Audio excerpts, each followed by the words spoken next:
अगर ऐसी ही डरावनी हिंदी हॉरर कहानियां सुनना चाहते हो तो सब्सक्राइब का बटन जरूर दबा देना।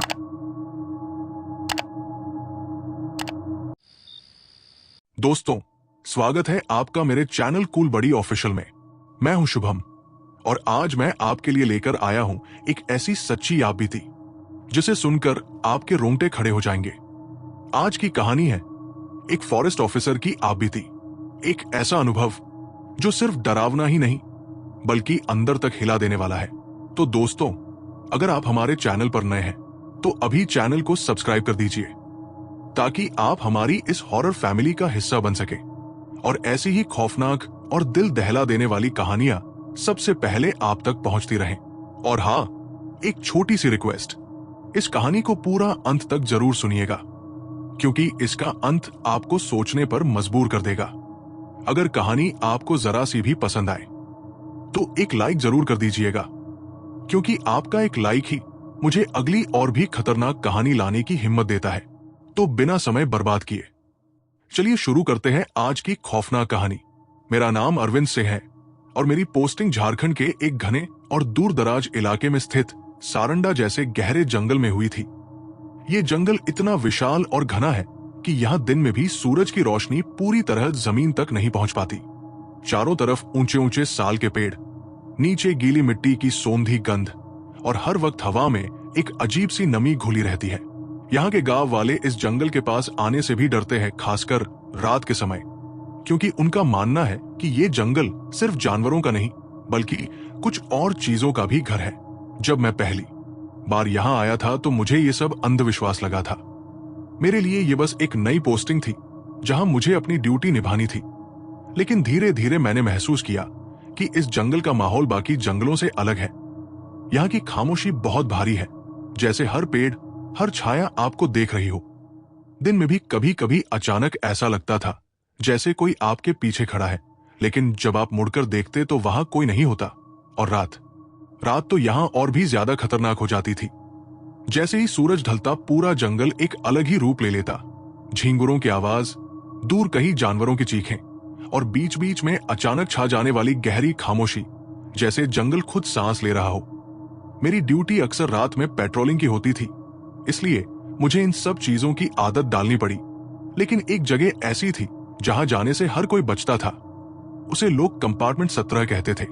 जंगल का वो हिस्सा बाकी जगहों से ज्यादा घना, ज्यादा अंधेरा और ज्यादा खामोश था। वहां के गार्ड्स हमेशा कहते थे कि रात के समय वहां कुछ अजीब होता है। कभी किसी औरत के रोने की आवाज सुनाई देती है तो कभी पेड़ों के बीच किसी के चलने की। लेकिन जब आप देखने जाते हैं तो वहां कुछ भी नहीं होता।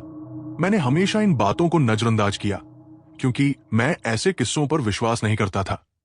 लेकिन अंदर ही अंदर एक बात मुझे भी खटकती थी कि आखिर क्यों हर कोई उस जगह से डरता है। एक रात जब मैं अपने क्वार्टर में बैठा फाइल्स चेक कर रहा था, तब अचानक रात के करीब 11 PM पर मेरा फोन बजा। स्क्रीन पर एक अनजान नंबर था। मैंने कॉल उठाया और हेलो कहा, लेकिन दूसरी तरफ कुछ सेकंड तक सिर्फ भारी भारी सांसों की आवाज आती रही, जैसे कोई बहुत डर के मारे बोल नहीं पा रहा हो। मैंने दोबारा पूछा, कौन बोल रहा है? तब एक कांपती हुई आवाज आई, सर मैं गार्ड रमेश बोल रहा हूं। उसकी आवाज में इतना डर था कि मेरे हाथ अपने आप सख्त हो गए। मैंने तुरंत पूछा, क्या हुआ? उसने हड़बड़ाते हुए कहा, सर मैं अभी कंपार्टमेंट 17 में हूं और यहां कुछ ठीक नहीं है। मैंने थोड़ा सख्त होते हुए कहा, सीधे बताओ क्या हुआ? तब उसने धीरे से कहा, सर यहां कोई है जो इंसान नहीं है। यह सुनकर मैं कुछ पल के लिए चुप हो गया, लेकिन फिर खुद को संभालते हुए मैंने कहा, डरने की जरूरत नहीं है, हो सकता है कोई जानवर हो। लेकिन उसने तुरंत जवाब दिया, नहीं सर, अगर वो जानवर होता तो मैं आपको फोन नहीं करता। वो रो रही है। मेरे चेहरे की गंभीरता बढ़ गई। मैंने पूछा, कौन रो रहा है? उसने फुसफुसाते हुए कहा, सर एक औरत, लेकिन उसकी आवाज इंसान जैसी नहीं है। वो पहले दूर से सुनाई देती है, फिर धीरे धीरे पास आती है और फिर ऐसा लगता है जैसे कोई आपके कान के बिल्कुल पास खड़ा होकर रो रहा हो। यह सुनकर मेरे पूरे शरीर में सिहरन दौड़ गई। मैंने उसे शांत रहने को कहा, लेकिन तभी उसने घबराकर कहा, सर वो अब मेरे पास आ रही है। मैंने उसे देख लिया है। वो पेड़ के पीछे खड़ी है और वो मुझे देख रही है। उसके बाद अचानक कॉल कट हो गया। कमरे में एकदम सन्नाटा छा गया। मैंने तुरंत उसे वापस कॉल करने की कोशिश की, लेकिन फोन स्विच ऑफ आ रहा था। अब मेरे दिमाग में एक ही बात घूम रही थी कि आखिर वहां क्या है। मैं खिड़की के पास गया और दूर अंधेरे में फैले जंगल को देखने लगा। आज वो जंगल पहले से ज्यादा खतरनाक लग रहा था, जैसे कोई मुझे अपने अंदर बुला रहा हो। मेरे अंदर एक अजीब सा खिंचाव महसूस हो रहा था। मेरा दिमाग कह रहा था कि सुबह तक इंतजार करो, लेकिन दिल मानने को तैयार नहीं था। अगर रमेश सच में किसी मुसीबत में था तो मुझे अभी जाना होगा। मैंने बिना समय गवाए अपनी टॉर्च, गन और रेडियो उठाया, यूनिफॉर्म पहनी और बाहर खड़ी अपनी जीप की तरफ बढ़ गया। इंजन स्टार्ट करते ही सन्नाटे को चीरती हुई उसकी आवाज पूरे इलाके में गूंज उठी, और जैसे ही मैंने जीप को कंपार्टमेंट 17 की तरफ मोड़ा, मुझे बिल्कुल अंदाजा नहीं था कि उस रात मैं सिर्फ एक जंगल में नहीं बल्कि एक ऐसे अंधेरे सच में घुसने जा रहा हूं जहां से वापस आना हर किसी के बस की बात नहीं होती।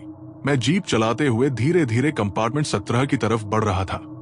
रात और भी गहरी हो चुकी थी और आसमान में चांद बादलों के पीछे छिपा हुआ था। सड़क कच्ची थी और दोनों तरफ खड़े ऊंचे ऊंचे पेड़ ऐसे लग रहे थे जैसे वो मेरे ऊपर झुककर मुझे घूर रहे हों।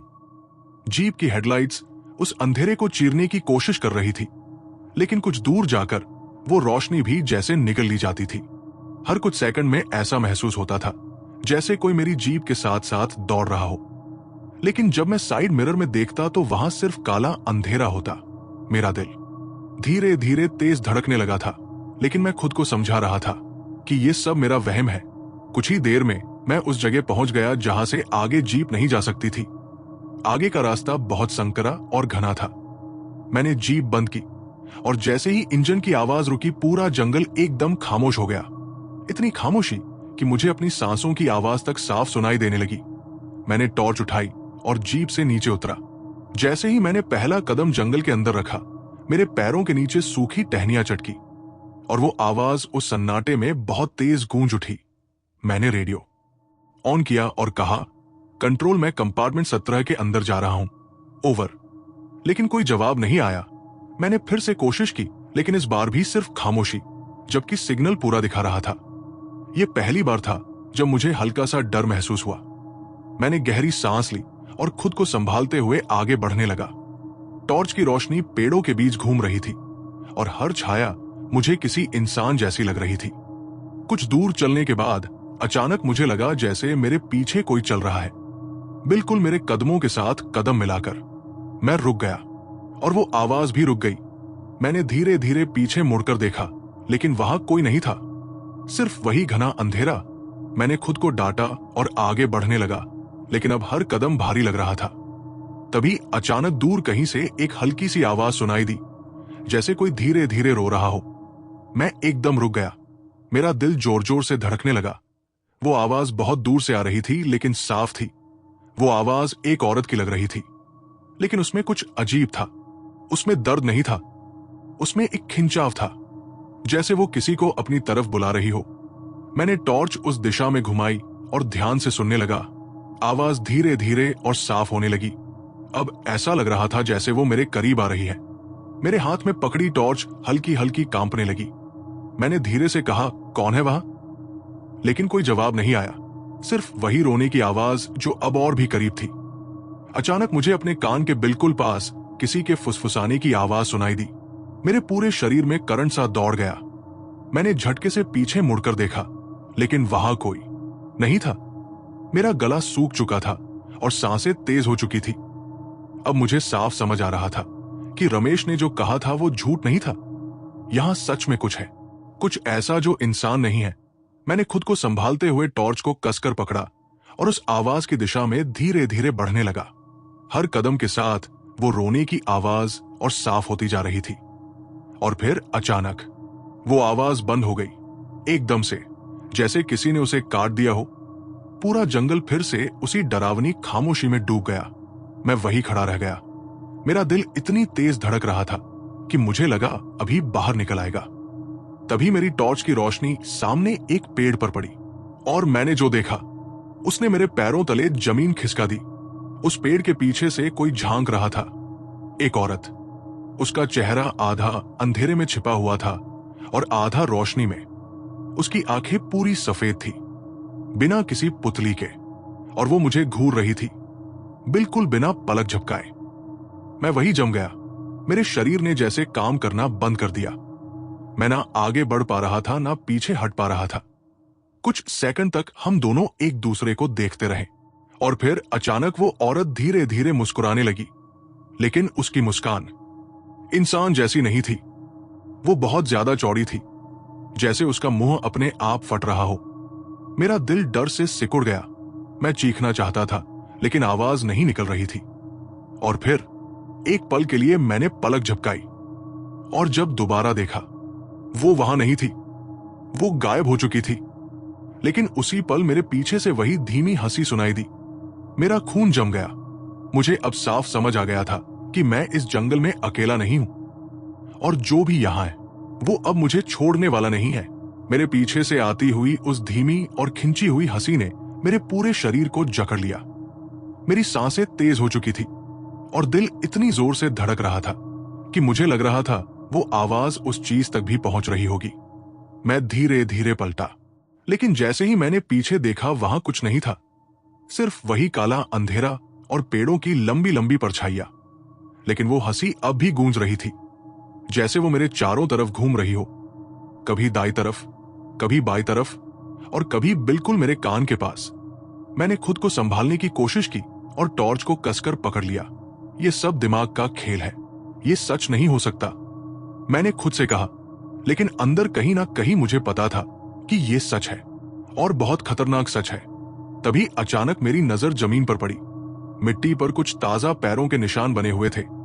वो नंगे पैरों के निशान थे और सीधे मेरी तरफ आ रहे थे। लेकिन अजीब बात यह थी कि उन निशानों के साथ साथ खून के हल्के हल्के धब्बे भी थे, जैसे कोई घायल होकर चल रहा हो। मेरा गला सूख गया। मैंने टॉर्च की रोशनी उन निशानों पर रखते हुए धीरे धीरे आगे बढ़ना शुरू किया। हर कदम के साथ मेरे जूते की आवाज उस खामोशी में गूंज रही थी। और तभी दूर अंधेरे में मुझे कुछ पड़ा हुआ दिखाई दिया। मेरा दिल जोर से उछला। मैंने तेजी से कदम बढ़ाए और जैसे ही पास पहुंचा, मेरी सांस अटक गई। वो रमेश था, जंगल का गार्ड। वो जमीन पर पड़ा था। उसका शरीर मिट्टी और खून से सना हुआ था। उसकी वर्दी फटी हुई थी और उसका चेहरा डर से जमी हुई हालत में था, जैसे मरने से पहले उसने कुछ ऐसा देख लिया हो जिसे वो सहन नहीं कर पाया। मैं झट से उसके पास बैठा और उसे हिलाने की कोशिश की। रमेश, रमेश। लेकिन वो बिल्कुल ठंडा पड़ चुका था। उसकी आंखें खुली हुई थी और वो किसी एक दिशा में घूर रहा था। मैंने धीरे धीरे अपनी नजर उसी दिशा में घुमाई और जो मैंने देखा उससे मेरी रूह कांप गई। कुछ दूरी पर पेड़ों के बीच एक पुरानी टूटी हुई झोपड़ी खड़ी थी, बिल्कुल वैसी ही जैसी रमेश ने फोन पर बताई थी।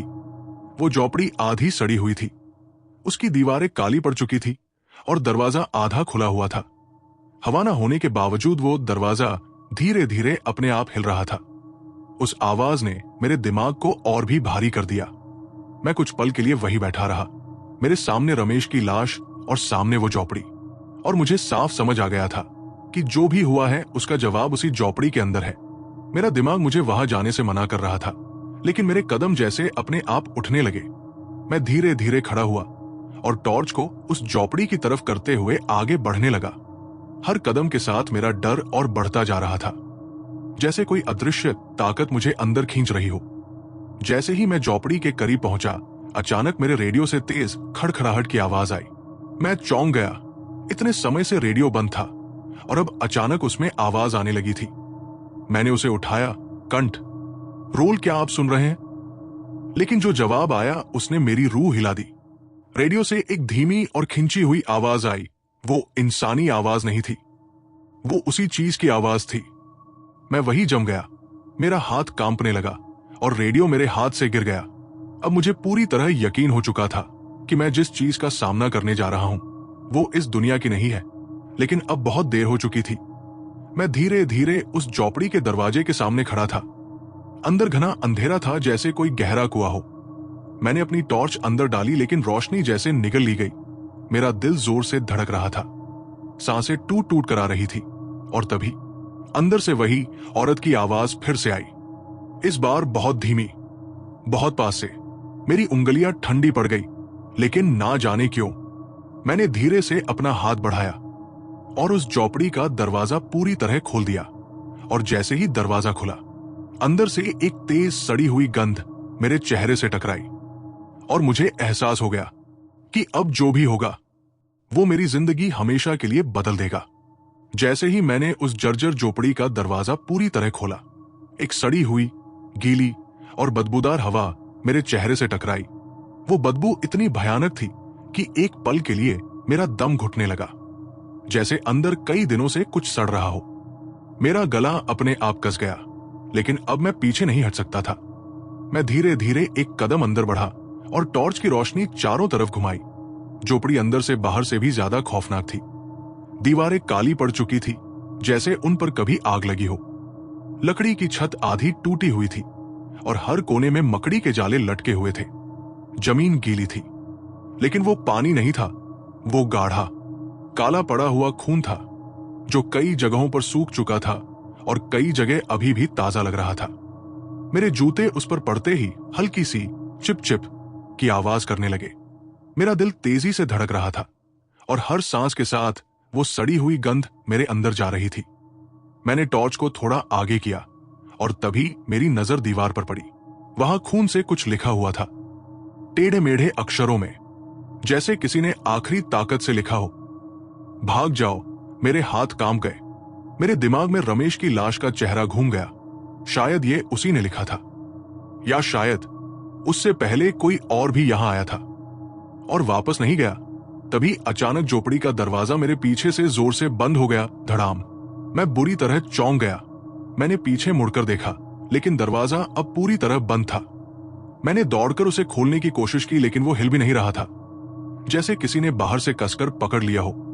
मेरा दिल अब डर से सिकुड़ चुका था। मैंने खुद को संभालने की कोशिश की और धीरे धीरे पीछे हटते हुए फिर से अंदर की तरफ देखने लगा।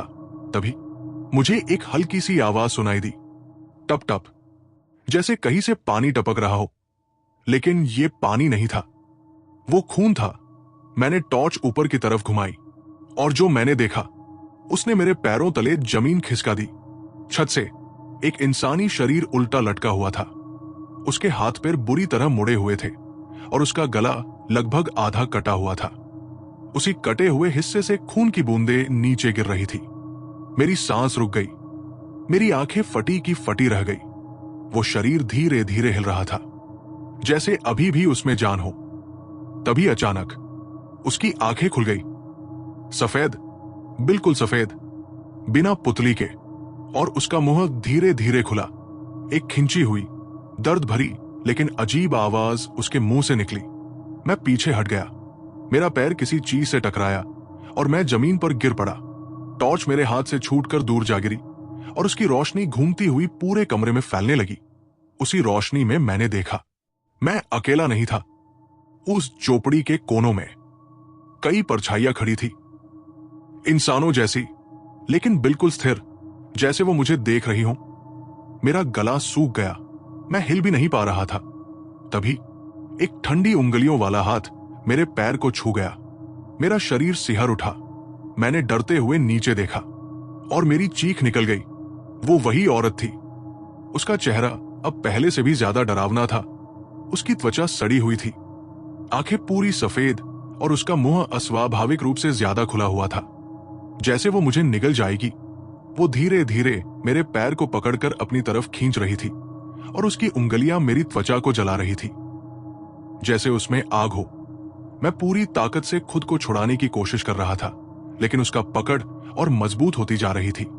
तुम अब यही रहोगे, उसकी आवाज मेरे कानों में गूंज रही थी। मैंने पूरी ताकत से अपने दूसरे पैर से उसे लात मारी और जैसे ही मेरा पैर उसके चेहरे से टकराया, वो अचानक चीख उठी, एक भयानक, कान फाड़ देने वाली चीख। उसी पल उसकी पकड़ ढीली हो गई। मैंने मौका देखकर खुद को पीछे खींचा और घुटनों के बल रेंगते हुए टॉर्च की तरफ बढ़ा। जैसे ही मैंने टॉर्च उठाई और उसकी रोशनी उसकी तरफ डाली, वो गायब थी, जैसे वो कभी वहां थी ही नहीं। लेकिन उसकी चीख अब भी पूरे कमरे में गूंज रही थी। और तभी एक एक करके झोपड़ी के कोनों में खड़ी सारी परछाइयां धीरे धीरे मेरी तरफ बढ़ने लगी। जैसे ही मैंने टॉर्च की रोशनी उन कोनों की तरफ डाली जहां अभी कुछ पल पहले सिर्फ परछाइयां खड़ी थी, अब वो परछाइयां धीरे धीरे आकार लेने लगी। मेरी सांस अटक गई। वो इंसानों जैसी दिख रही थी, लेकिन वो इंसान नहीं थे। उनके शरीर अधूरे थे। किसी का हाथ नहीं था, किसी का चेहरा आधा गायब था, और किसी की गर्दन टेढ़ी होकर एक अजीब कोण पर लटकी हुई थी उनकी आंखें। सबकी आंखें सफेद थी, बिल्कुल खाली, बिना किसी जीवन के, और वो सब एक साथ मेरी तरफ बढ़ रहे थे। उनके कदमों की आवाज नहीं आ रही थी, बस जमीन पर खिंचने की हल्की हल्की आवाज, सरसरर, जैसे सूखी पत्तियां घिस रही हों। मेरा दिल अब इतनी तेजी से धड़क रहा था कि मुझे लग रहा था मैं यहीं मर जाऊंगा। मैंने खुद को संभालने की कोशिश की और खड़ा होने की कोशिश की, लेकिन मेरे पैर कांप रहे थे। शरीर ने जैसे मेरा साथ छोड़ दिया था। तभी उन सब के बीच से वही औरत फिर से उभरी। वही सड़ी हुई त्वचा, वही सफेद आंखें और वही अस्वाभाविक मुस्कान। वो अब मेरे बिल्कुल सामने थी, इतना करीब कि मैं उसकी सड़ी हुई सांस को महसूस कर सकता था। तुमने उसे देख लिया। उसकी आवाज मेरे कानों में ऐसे गूंजी जैसे कोई सीधे मेरे दिमाग के अंदर बोल रहा हो। मैं कुछ बोल नहीं पा रहा था, मेरे होंठ सूख चुके थे। मैंने धीरे धीरे पीछे हटने की कोशिश की, लेकिन पीछे दीवार थी। मैं पूरी तरह फंस चुका था। उसने अपना हाथ मेरी तरफ बढ़ाया। उसकी उंगलियां लंबी और काली हो चुकी थी, जैसे जल चुकी हों, और जैसे ही उसने मेरे चेहरे को छूने की कोशिश की, मेरी त्वचा जलने लगी, जैसे किसी ने आग रख दी हो। मैं दर्द से तड़प उठा और पूरी ताकत से उसकी कलाई पकड़कर उसे पीछे धकेलने की कोशिश की, लेकिन वो बहुत ज्यादा ताकतवर थी। उसका हाथ मेरे चेहरे के और करीब आता जा रहा था। तुम भी हमारे जैसे बन जाओगे। उसके शब्द मेरे दिमाग में हथौड़े की तरह लग रहे थे। तभी अचानक मुझे अपनी ट्रेनिंग याद आई। मैंने झटके से अपनी कमर से गन निकाली और बिना सोचे समझे उसके सीने की तरफ फायर कर दिया। गोली चलने की आवाज उस छोटी सी झोपड़ी में गूंज उठी, लेकिन जो मैंने देखा उसने मेरी उम्मीद पूरी तरह तोड़ दी। गोली उसके शरीर के आर पार निकल गई, जैसे वो कोई ठोस चीज ही नहीं थी। वो हंसी, एक लंबी खिंची हुई हंसी, और फिर उसने एक झटके में मेरा हाथ पकड़ लिया। उसकी पकड़ इतनी ठंडी और जलती हुई थी कि मेरा पूरा शरीर सुन्न होने लगा। मैंने खुद को छुड़ाने की कोशिश की, लेकिन मेरी ताकत कम होती जा रही थी। मुझे लग रहा था जैसे मेरी जान धीरे धीरे खींची जा रही है। तभी मेरे आसपास खड़ी बाकी सारी परछाइयां भी करीब आने लगी। अब वो मुझे चारों तरफ से घेर चुकी थी। उनकी सफेद आंखें सिर्फ मुझे देख रही थी, जैसे वो सब मेरी मौत का इंतजार कर रहे हों। मेरी सांसें टूटने लगी, आंखों के सामने अंधेरा छाने लगा, और तभी अचानक मेरे रेडियो से तेज आवाज आई। अरविंद, क्या तुम सुन रहे हो? वो कंट्रोल रूम की आवाज थी, असली इंसानी आवाज। उस आवाज ने जैसे मुझे एक झटका दिया। मैंने पूरी ताकत से अपने हाथ को झटका और किसी तरह उस औरत की पकड़ से खुद को छुड़ाया। वो गुस्से में चीख उठी, एक ऐसी चीख जिसने मेरे कान सुन कर दिए। नहीं, उसी पल मैंने मौका देखा और पूरी ताकत से दरवाजे की तरफ दौड़ा। दरवाजा अब भी बंद था, लेकिन मैंने बिना सोचे उसे जोर से लात मारी। पहली बार में कुछ नहीं हुआ। पीछे से मुझे महसूस हो रहा था कि वो सब फिर से मेरी तरफ बढ़ रहे हैं। मैंने दूसरी बार और जोर से लात मारी। इस बार दरवाजा टूट गया और मैं सीधे बाहर अंधेरे में गिर पड़ा। ठंडी हवा मेरे चेहरे से टकराई और मैंने बिना पीछे देखे दौड़ना शुरू कर दिया। मेरे पीछे से वो चीखें अब भी आ रही थी, लेकिन मैं रुका नहीं। मैं बस दौड़ता रहा, बिना रुके, बिना पीछे देखे, क्योंकि मुझे पता था अगर मैंने एक बार भी पीछे देखा तो शायद मैं कभी वापस नहीं जा पाऊंगा। मैं बिना पीछे देखे पूरी ताकत से दौड़ रहा था। मेरे पैर कांप रहे थे, सांसें टूट रही थी और सीना ऐसे जल रहा था जैसे अभी फट जाएगा। लेकिन फिर भी मैं रुक नहीं सकता था, क्योंकि मुझे साफ महसूस हो रहा था कि वो चीज, वो औरत और वो सारी परछाइयां अब भी मेरे पीछे हैं। उनके होने का एहसास मेरे हर कदम के साथ बढ़ता जा रहा था, जैसे कोई मेरी पीठ के बिल्कुल पीछे चल रहा हो। मेरी गर्दन के पास ठंडी हवा बार बार टकरा रही थी, जैसे कोई मेरे कान के पास सांस ले रहा हो। भागो मत। एक धीमी फुसफुसाहट मेरे कान के पास गूंजी। मेरा दिल डर से सिकुड़ गया, लेकिन मैंने फिर भी पीछे मुड़कर नहीं देखा। मैं बस दौड़ता रहा। टॉर्च की रोशनी आगे आगे हिल रही थी और पेड़ों की परछाइयां मेरे साथ दौड़ती हुई लग रही थी। लेकिन तभी अचानक मुझे एहसास हुआ कि मैं उसी जगह वापस आ गया हूं। मैं रुक गया, मेरी सांसें तेज चल रही थी और मैंने चारों तरफ देखा और मेरा खून जम गया। मैं फिर से उसी झोपड़ी के सामने खड़ा था, वही टूटी हुई दीवारें, वही आधा खुला दरवाजा। नहीं, ये कैसे हो सकता है? मैंने खुद से कहा। मैं तो सीधा भाग रहा था, फिर मैं यहां कैसे वापस आ गया? मेरे दिमाग ने काम करना बंद कर दिया था। डर अब पागलपन में बदलने लगा था। मैंने दूसरी दिशा में भागने का फैसला किया और पूरी ताकत से फिर दौड़ पड़ा।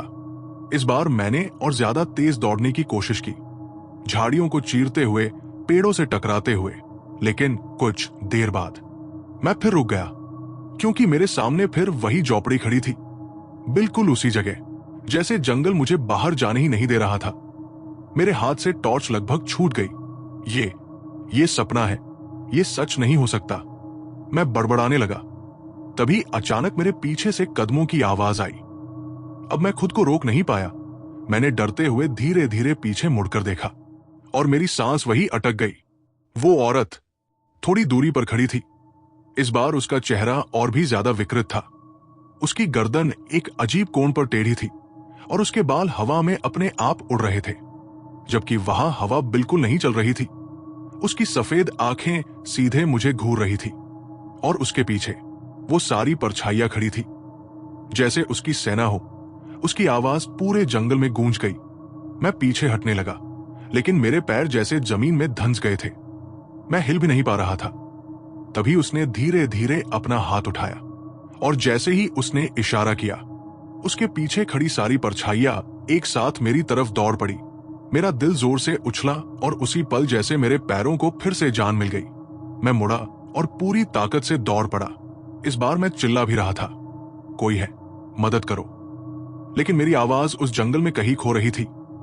अचानक दौड़ते दौड़ते मेरा पैर किसी जड़ में फंस गया और मैं बुरी तरह जमीन पर गिर पड़ा। मेरा सिर एक पत्थर से टकराया और कुछ सेकंड के लिए सब कुछ धुंधला हो गया। टॉर्च दूर जा गिरी और उसकी रोशनी झिलमिलाने लगी। मैं दर्द से कराहते हुए उठने की कोशिश कर रहा था, लेकिन तभी मैंने देखा वो सब मेरे चारों तरफ खड़े थे, बिल्कुल चुप, बिल्कुल स्थिर, जैसे मुझे घूर रहे हों। और उनके बीच से वो औरत धीरे धीरे आगे बढ़ी। इस बार वो मुस्कुरा नहीं रही थी। उसके चेहरे पर गुस्सा था, एक खतरनाक, जानलेवा गुस्सा। वो मेरे बिल्कुल सामने आकर रुक गई और झुककर मेरे चेहरे के करीब आ गई। उसकी ठंडी सांस मेरे चेहरे से टकराई। उसकी आवाज अब बहुत भारी हो चुकी थी, जैसे कई आवाजें एक साथ बोल रही हों। मैं डर के मारे कुछ बोल नहीं पा रहा था। मेरी आंखों के सामने सब खत्म होता हुआ लग रहा था। तभी उसने धीरे धीरे अपना हाथ मेरे सिर पर रखा और उसी पल मेरे दिमाग में जैसे बिजली कौंध गई।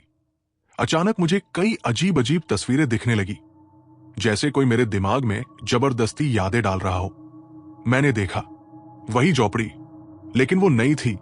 उसमें लोग थे, चीखें, आग, खून और वही औरत।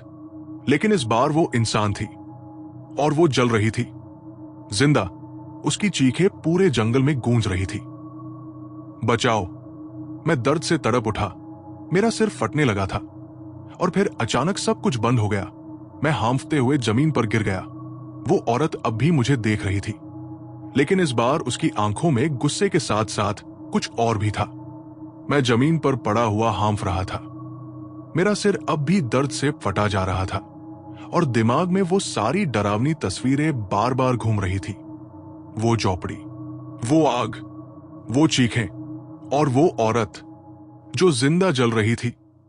मैं समझ नहीं पा रहा था कि ये सब मैंने देखा कैसे, ये मेरे दिमाग में आया कहां से। तभी वो औरत धीरे धीरे मेरे और करीब झुकी। उसकी सफेद आंखें अब भी मुझे घूर रही थी, लेकिन इस बार उनमें सिर्फ गुस्सा नहीं था, उनमें एक गहरा दर्द भी था। ऐसा दर्द जो सालों से दबा हुआ हो। तुमने देख लिया। उसकी आवाज अब पहले से धीमी थी, लेकिन उसमें एक अजीब सा भारीपन था, जैसे हर शब्द के पीछे कोई कहानी छुपी हो। मैं कांपते हुए बोला, ये सब क्या है? तुम कौन हो? मेरे शब्द टूट रहे थे। सांसें अब भी ठीक से नहीं आ रही थी। कुछ सेकंड तक वो चुप रही, फिर उसने धीरे धीरे अपना चेहरा आसमान की तरफ उठाया और अचानक उसके आसपास खड़ी सारी परछाइयां हल्के हल्के कांपने लगी, जैसे वो भी उसके साथ कुछ महसूस कर रही हों। हम वो है जिन्हें इस जंगल ने निगल लिया। उसकी आवाज अब कई आवाजों का मिश्रण लग रही थी, जैसे एक साथ कई लोग बोल रहे हों। मेरा दिल जोर से धड़कने लगा। मैंने डरते हुए पूछा, क्यों? तुम सबके साथ क्या हुआ? तभी अचानक मेरे सामने का माहौल बदलने लगा, जैसे जंगल गायब हो रहा हो और उसकी जगह कुछ और आ रहा हो। मेरे चारों तरफ वही झोपड़ी खड़ी थी, लेकिन इस बार वो टूटी हुई नहीं थी, वो नई थी। अंदर रोशनी जल रही थी और अंदर लोग थे। मैं हैरान होकर चारों तरफ देखने लगा। ये कोई सपना नहीं था, ये कुछ और था। जैसे मैं उनके अतीत को देख रहा था। अंदर एक औरत थी, वही औरत, लेकिन इस बार वो जिंदा थी। उसकी आंखों में डर था। वो बार बार दरवाजे की तरफ देख रही थी, जैसे किसी से बचने की कोशिश कर रही हो। उसकी आवाज कांप रही थी, कृपया हमें छोड़ दो। तभी दरवाजा जोर से खुला और कुछ आदमी अंदर घुसे। उनके हाथों में डंडे और मशाले थी। उनके चेहरे गुस्से से भरे हुए थे। तू डायन है, उनमें से एक चिल्लाया। मेरा दिल जोर से धड़कने लगा। मैं समझ गया था कि ये क्या हो रहा है। वो औरत पीछे हटने लगी, रोने लगी। मैं डायन नहीं हूं, मैंने कुछ नहीं किया। लेकिन किसी ने उसकी बात नहीं सुनी। उन्होंने उसे पकड़ लिया, जमीन पर घसीटा, उसके बाल खींचे। उसकी चीखें पूरे जंगल में गूंजने लगी। मैं चिल्लाना चाहता था, उन्हें रोकना चाहता था, लेकिन मैं कुछ कर नहीं पा रहा था। मैं बस एक दर्शक था। उन्होंने उस औरत को झोपड़ी के बीच में बांध दिया और उसके चारों तरफ तेल छिड़क दिया। आज इसका अंत होगा। एक आदमी चिल्लाया और उसने मशाल उसके ऊपर फेंक दी। उस औरत की चीख इतनी भयानक थी कि मेरे कान सुन्न हो गए। आग ने उसे चारों तरफ से घेर लिया। उसकी त्वचा जलने लगी, उसका शरीर तड़पने लगा। वो दर्द से चीख रही थी। मैं निर्दोष हूं, लेकिन कोई नहीं रुका। कोई नहीं। धीरे धीरे उसकी चीखें कमजोर पड़ने लगी और फिर सब कुछ खामोश हो गया। मेरे सामने का दृश्य टूट गया और मैं फिर से उसी अंधेरे जंगल में था। मेरी आंखों में आंसू थे, मेरा शरीर कांप रहा था। अब मुझे समझ आ गया था, ये सब क्यों हो रहा है। वो औरत कोई राक्षस नहीं थी, उसे राक्षस बनाया गया था। वो मेरे सामने खड़ी थी, लेकिन अब उसका चेहरा और भी भयानक हो चुका था। उसकी आंखों से काले आंसू बह रहे थे। उन्होंने हमें जिंदा जला दिया। उसकी आवाज अब गुस्से से कांप रही थी। उसके पीछे खड़ी सारी परछाइयां भी जैसे दर्द से कराह रही थी। और अब जो भी यहां आता है वो हमारे दर्द को महसूस करेगा। मेरा दिल भारी हो गया। डर के साथ अब मेरे अंदर एक अजीब सा दुख भी था। लेकिन तभी उसकी आंखें अचानक फिर से पूरी सफेद हो गई और उसका चेहरा फिर से उस खतरनाक रूप में बदल गया। और अब तुम्हारी बारी है, उसने धीरे से कहा। मेरा खून जम गया। मैंने पीछे हटने की कोशिश की, लेकिन मैं अब भी घिरा हुआ था। वो धीरे धीरे मेरी तरफ बढ़ने लगी और इस बार उसके चेहरे पर कोई दर्द नहीं था, सिर्फ खून की प्यास थी। मैं पीछे हटने की कोशिश कर रहा था, लेकिन मेरे पैर जैसे जमीन में जकड़ चुके थे। मेरे चारों तरफ खड़ी वो परछाइयां अब और करीब आ गई थी और उनकी सफेद आंखें सिर्फ मुझे घूर रही थी। वो औरत धीरे धीरे मेरे बिल्कुल सामने आकर रुक गई। उसकी सांस अब मेरे चेहरे से टकरा रही थी। उसकी आवाज धीमी थी, लेकिन मेरी आवाज बहुत कमजोर थी, जैसे मेरे अंदर से ताकत खींची जा रही हो। तभी उसने धीरे धीरे अपना हाथ मेरे सीने पर रखा और उसी पल ऐसा लगा जैसे मेरे शरीर के अंदर बर्फ घुस गई हो। मेरी सांस रुक गई, दिल की धड़कन अचानक धीमी पड़ने लगी। मैं चीखना चाहता था, लेकिन आवाज नहीं निकल रही थी। उसकी आवाज अब मेरे दिमाग के अंदर गूंज रही थी। मेरे आसपास खड़ी सारी परछाइयां भी अब एक साथ फुसफुसाने लगी। वो आवाजें इतनी तेज हो गई कि मेरा सिर फटने लगा। मैंने अपनी आंखें कसकर बंद कर ली, लेकिन तभी मुझे महसूस हुआ कि कोई मेरे अंदर घुसने की कोशिश कर रहा है, जैसे कोई मेरी आत्मा को धकेल कर खुद जगह बनाना चाहता हो। मेरा शरीर कांपने लगा, हाथ पैर सुन्न पड़ गए और धीरे धीरे मेरी उंगलियां अपने आप मुड़ने लगी, जैसे अब वो मेरे कंट्रोल में नहीं है। रुक जाओ, मैंने पूरी ताकत से चिल्लाने की कोशिश की, लेकिन मेरी आवाज गले में ही अटक गई। तभी अचानक मेरे अंदर कहीं से एक तेज गुस्सा उठा, शायद जीने की आखिरी इच्छा। मैंने पूरी ताकत से अपने सीने पर रखा उसका हाथ पकड़ लिया और उसे झटकने की कोशिश की। उसी पल मेरे दिमाग में उसकी वो चीखें गूंज उठीं जब उसे जिंदा जलाया जा रहा था।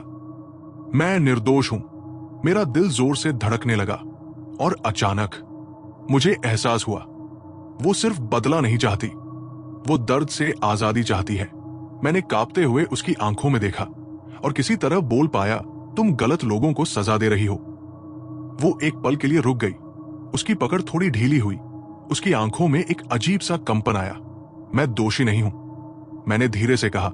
वो औरत मुझे कुछ सेकंड तक घूरती रही और पहली बार उसके चेहरे पर वो खतरनाक मुस्कान नहीं थी, बल्कि एक टूटा हुआ भाव था, जैसे वो अंदर से बिखर रही हो।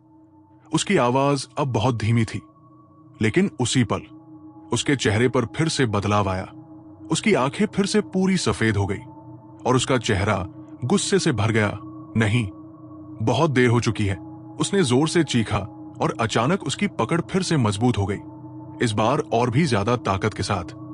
मेरा शरीर हवा में उठने लगा, जैसे कोई मुझे पकड़कर ऊपर खींच रहा हो। मैं तड़प रहा था, मेरी सांसें टूट रही थी और मुझे साफ महसूस हो रहा था कि अब मैं ज्यादा देर तक खुद को नहीं बचा पाऊंगा।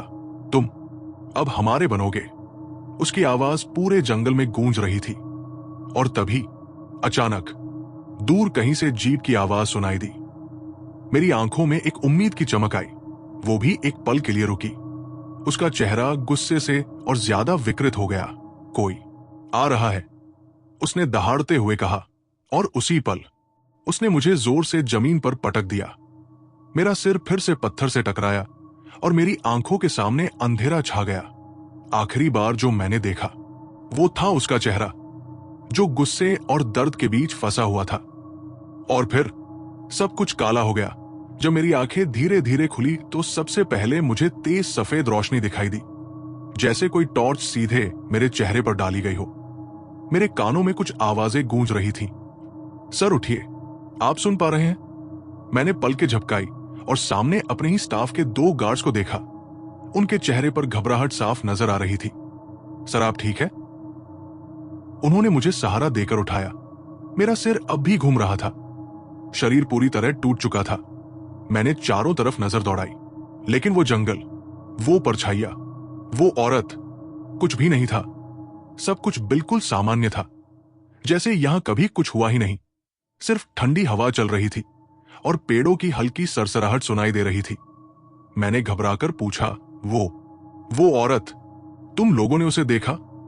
दोनों गार्ड्स एक दूसरे की तरफ देखने लगे। उनके चेहरे पर अजीब सा भाव था। सर, यहां तो कोई नहीं था। हम जब पहुंचे तो आप अकेले जमीन पर पड़े थे। मेरा दिल एक पल के लिए रुक सा गया। क्या ये सब सिर्फ मेरे दिमाग का खेल था? लेकिन नहीं, वो इतना असली था। उसकी चीखें, उसका दर्द, वो सब मैं महसूस कर चुका था। मुझे जीप तक ले जाया गया। मैं पीछे की सीट पर बैठ गया और जीप धीरे धीरे उस इलाके से बाहर निकलने लगी। जीप जंगल से बाहर निकल चुकी थी, लेकिन मेरे अंदर वो जंगल अब भी जिंदा था।